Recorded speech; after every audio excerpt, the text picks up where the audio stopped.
Hello friends, hello Matcha friends, and welcome to my vlog. So right now guys, tapos na ang ating surgery. So ano nga ba yung surgery yung pinagawa ko sa Cosmed? So itong surgery na to talaga namang sought after surgery na kung saan most of the Filipinos nowadays talaga namang nag-undergo ng ganitong procedure. But for me, hindi naman talaga really needed ito. But nagustuhan ko lang siya just to enhance my feature and also my face. And of course, a long time ago, ikukwento ko lang ng konti last year kasi before ako sumampa ng barko, I have this workmates who is telling me that she wanted to have this kind of procedure, and she said, oh, tingnan mo bes, ganyan ganyan ganyan. And after that, dahil mahilig naman ako sa mga aesthetic na mga procedures, so nag-check tayo ng iba't ibang kinds ng procedure, and of course yung mga pros and cons, and of course ayun, so ang nangyari, ako ang unang natuloy. Okay, so ngayon dahil after ko magbarko, so ngayon nagkaroon tayo ng chance na mag-undergo ng ganitong operation kasi last year pa. So anong nangyari, na-move lang by this year. So ngayon, I'm very happy kasi napunta tayo sa Cosmed Aesthetic Clinic. Thank you so much Dr. Lacson, and of course to my patient care assistant, which is Ma'am May, na kung saan talagang napakabait niya na mag-assist sa akin for booking until nung time ng operation and even after the operation. So ngayon, ipapakita ko sa inyo kung ano ang operation na ginawa ko sa Cosmed. So ito na siya guys, papakita ko na sa inyo. So hello. So guys, I had my rhinoplasty at Cosmed Aesthetic Center in Nagtahan, Manila. So itong nose ko, ang pinili ko is of course itong Korean soft silicone, which is ito siya, and of course meron lang siyang minimal alar trim just to make my nose sexy. So there are three kinds of silicone Nose implants that they use. Usually the US silicone, second one is the Korean silicone, soft silicone, and of course the last one is, so yung Gore-Tex is like a mesh na kung saan nagkakaroon ng parang mga ganyan-ganyan siya, parang maliliit siya. So ma-attach ang nose tissues. So ang pros and cons for that one is of course, una sa lahat, medyo mahal siya. Pangalawa, kapag nagkameron ng problema, so nagkameron ka ng infection, so medyo mahirap siyang tanggalin. So for me, ang pinili ko is ito, Korean soft silicone, because usually based from US silicone versus the Korean silicone, mas malambot itong silicone na ito. So, ayun. Tapos, pangalawa, kaya ito rin ang pinili ko if ever na magkameron ng problema, but knock on wood, hopefully wala. So, mas madali siyang matanggal. And of course, very affordable naman siya. And I just ask kung ano yung gusto ni doktor na gawin sa akin. So, sinabi niya lang daw, magtitrim lang daw siya ng konti dun sa ilong ko just to make it sexy, but not too much kasi maliit daw yung nose ko. And of course, he said na hindi ko naman kailangan ng tip defatting, and of course, hindi ko rin daw kailangan ng cartilage. So talaga ang ginawa niya lang talaga sa akin is rhinoplasty, and of course sexy alar. So ayun, ngayon kakarating ko lang. So ang nangyari sa akin, even before nasa barko pa ako, nagpa-book na talaga ako kasi medyo mahirap magpa-book ng rhinoplasty dito sa Pilipinas kasi most of the Filipino nowadays are very open-minded na kung saan nag-book talaga sila ng mga rhinoplasty for alam mo na, pampaboost ng kanilang self-esteem. Yung iba naman for aesthetic purposes. So yung iba naman talagang gusto lang talaga nilang maging mas maganda yung itsura nila. So nabook ko siya siguro few months before ako dumating, which is August ngayon. So ayun, nabanggit ko na yung kay Miss May. So sabi ko September 1, but ang problema, September 1 is I think magha-half day ata si doctor, so na-move ako today, which is August 31. Okay, so dumating ako doon sa sa Cosmed ng 1:00 ng hapon, which is right on time. So ngayon, pagdating ko doon, greet ako ni Miss May. Hi, Miss May, thank you so much. And of course, binigyan niya ako ng paper to sign on, which is ito. Ayan. So, susulatan mo yan. And if you fill up mo, so 3 pages yan. And then after that, dahil medyo maaga pa, so nakita ko ni doktor, sabi ni doktor, okay, punta ka dito sa opisina. And then nagkameron kami ng one-on-one talk with regards to ano ba yung gusto mong i-achieve dun sa nose ko. Basta ang sinabi ko lang kay Doc, kayo na pong bahala. Basta ma-harmonize yung face ko. Kasi meron akong mga sinave na mga peg, which is mga FAMs. Alam mo na yun, which is ang tatangos. And sabi ko naman, ayoko naman po ng ganyang katangos kasi I'm pretty sure na hindi naman po kakayanin ng ilong ko yon. So, natuwa lang ako sa mga styles ng mga ilong niya. So, pinakita ko lang kay Doc and sabi ko sa kanya, bahala na po kayo, Doc. So, sabi niya, sige, ako nang bahala sa iyo. So, after noon, sinabi lang sa akin ni Doctor na kumain daw muna ako para meron akong energy sa operation. So, ngayon, dahil may malapit na KFC doon. So, kumain muna ako like for 30 minutes. Then, after that, bumalik na ako. And then, hindi naman ako nakapaghintay ng sobrang tagal kasi tinawag na rin ako ni Doctor just to make preparation. So, yung preparation, edi po napunta ako doon sa kabilang side ng clinic, which is na-meet ko si Ma'am Edith. So, si Ma'am Edith, chinek ako kung meron akong COVID. So, ginawa niya ako ng COVID test, which is sobrang happy ako kasi negative tayo sa COVID test kasi kung positive tayo, hindi tayo magkakapag-undergo ng ating rhinoplasty. So after that, in-explain sa akin yung procedure and of course, in-explain din also yung mga post-care, which is yung mga gamot na iti-take mo, yung mga freebies na dadalhin mo pang cleaning sa ilong mo. So, binanggit ko na rin doon na meron akong allergy sa penicillin. Kaya naman ang binigay nila sa akin is levofloxacin. Kasi, of course, kung may mga allergy ka, babanggitin mo rin kay doktor para mapalitan yung mga gamot na pwedeng maibigay sa'yo. And of course, after that, pinaupo lang ako doon sa sala. After that, di naman ako nakapaghintay ng sobrang matagal. And then after that, pinatawag na ako ni doktor. Doon tayo napunta sa OR number 1. So from the OR number 1, nakapagpalit na tayo ng ating tawag dito ng ating OR gown. So syempre kinakabahan tayo, nag-CR muna tayo. Ayan ang itsura ng CR nila.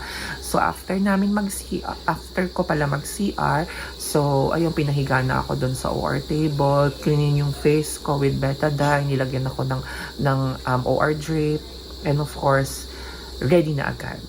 So after that, dahil ang pinili kong anesthesia is yung local anesthesia, which means tuturukan ka lang ng tuturukan for the anesthesia kasi compared doon sa sedation, kasi ayoko na sedation dahil solo lang naman akong pupunta doon, and of course may additional na 10,000 for that. So for the local anesthesia wala namang additional, pero merong konting mararamdaman kang uneasiness kasi yung pain ng pagturok sa'yo. So, kung ako ang magle-level dun sa pagturok-turok dun sa ilong ko, my God, siguro 8.5 to 9. Kasi parang feeling ko 9 nung una. Tapos parang naging 8.5 kasi ang daming tusok. Para may tusok dyan, may tusok dito, may tusok dito, may tusok sa ibabaw. Alam mo yun, sobrang daming tusok. And of course, hindi naman nila hihintayin ikaw na para gumana na muna yung anesthesia doon sa part na yun bago turukan yung kabila kasi tinurukan-turukan. But overall, it's all okay naman. So, natapos din naman natin. Meron namang stress ball. So, yun na lang pinindot-pindot ko habang tinuturukan yung ilong ko. Then after that, sabi ni Doc, hintayin lang daw muna ng ilang minuto para daw hindi daw masyadong madugo, and of course para mag-effect yung anesthesia.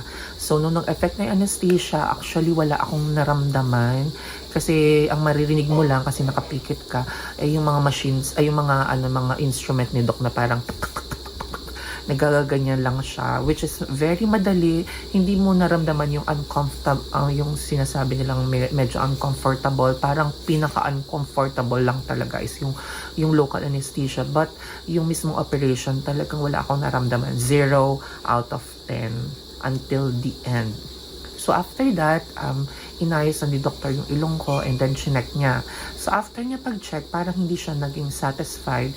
So kasi sabi niya, yung ilong ko daw kasi parang deviated septum, so hindi pantay yung nasal bone structure ng nose ko. So ang ginawa niya, tingnan niya, tapos check niya talaga yung buong angles ng face ko. And of course, napansin din niya talaga yung ilong ko. Kasi wala pa naman siya talaga binabawas dun sa ilong ko. Hindi rin pantay yung butas ng ilong ko, which is true. Kasi napansin ko even before long time ago pa, parang yung ilong ko, para siyang medyo nakaganon. Yung butas ng ilong ko, which is true, hindi siya nang dahil dun sa operation. So, pansin ko na siya. So, yun yung napansin ni Dr. after niya ma-rhinoplasty. And of course, sasabihin ko din, I'm so very thankful to Dr. Ferdinand Lacson kasi dun ko talaga masabi na talagang very keen siya sa operation na ginagawa niya. Hindi yung sasabihin mong, okay, tatapos na to. Walang ganon. Kasi chinek niya talaga ng maigi kung talagang pasok sa kanyang medical eye. So after that, hinabol niya yung butas ng ilong ko kasi hindi nga siya medyo pantay. So at least napantay niya. And then of course, inopen niya ulit yung nose ko kasi inayos niya, nag-trim din ulit siya, I think, ng cartilage ng ilong ko para magpantay siya. Kasi I'm pretty sure na hindi niya magugustuhan or ayaw niya ng talagang kung paano lang kasi it's a nose, once in a lifetime na aayusin siya. So, gusto niya na maayos talaga siya. So, inayos ulit niya. And then, of course, yung sa ilong ko talagang napakabusisi. Ilang beses niya talaga tong sinuture, tiningnan, side to side, and even ask yung mga staff niya kung pantay na yung ilong, yung nose. And sabi niya sa pagbalik ko, diretso na lang ako mismo sa kanya just to check the nose kasi kung may magagawa ng paraan, so aayusin pa rin daw niya for free. That is for free, guys. So meaning to say, I was very happy dun sa napili kong doktor, which is Dr. Lacson. Bakit ko nga ba siya ang pinili? Una sa lahat, it's because my friend, hindi ko na pala sasabihin kung sino siya. Meron kasi akong friend and workmate before sa Mount Carmel and she had a rhinoplasty and ang ganda ng pagkakagawa sa kanya. So, nung after gumaling na yung ilong niya, para siyang isang afam na babae, di ba? Napakaganda ng gawa niya. And of course, bakit nga ba siyang pinili ko? It's because sa dami-dami ng nakita ko online, naging members ako ng rhinoplasty group. Ang dami ako nakita mga doctors. Yung iba sobrang mahal. Yung iba sobrang mahal talaga. And yung iba naman, gumagawa ng sexy ailers. Pero for me, Dr. Lacson is the best one sa paggawa ng sexy ailer. So, siya talagang pinakamaganda humugis ng ilong para maging sexy ailer. Kasi may nakikita ako dun sa iba. Nag-sexy ailer para parang hindi naman ganun ka-sexy. And even, dahil ako ay isang nurse, nakita ko rin kung paano siya mangnahi or tumahi. Kasi yung iba, ang gulo ng tahi. Alam mo yun, ang gulo-gulo ng tahi. Yung iba naman, parang ang dumi ng tahi. Kay Dr. Lacson, makikita niyo, napakalinis. And of course, maganda yung pagkatahi niya. So look, yung mga tahi niya, maganda. Unlike dun sa iba. Ayoko nang sabihin kung sino yung mga iba na yun. But, ayun. So talagang usually inaabot lang siya ng less than 1 hour. But yung aking case, dahil medyo special yung case natin, inabot ako ng 3 oras, magta-3 oras. So talagang I was very thankful to Dr. Lacson kasi talagang binigyan niya talaga ng importance and of course ng focus yung face, yung ilong ko na ginawa niya. Hindi yun sasabihin mo na, okay, meron pa akong gagawin or ganyan or marami pang nakasunod sa akin. No, ganon siya. So I was very happy for the result and of course pinakita niya sa akin yung side profile, front profile, and even top profile ng ilong ko via sa picture and I was very happy and hopefully maging okay yung ating healing and so ngayon dahil nasa bahay na ako, uminom lang ako ng antibiotic and of course before ako umalis doon sa Cosmed, uminom na rin ako doon ng mefenamic acid just to combat, kasi alam niyo naman na after siguro 3 hours or so mawawala na siya. And of course, mamaya titibok na siya, alam mo yung titibok na siya.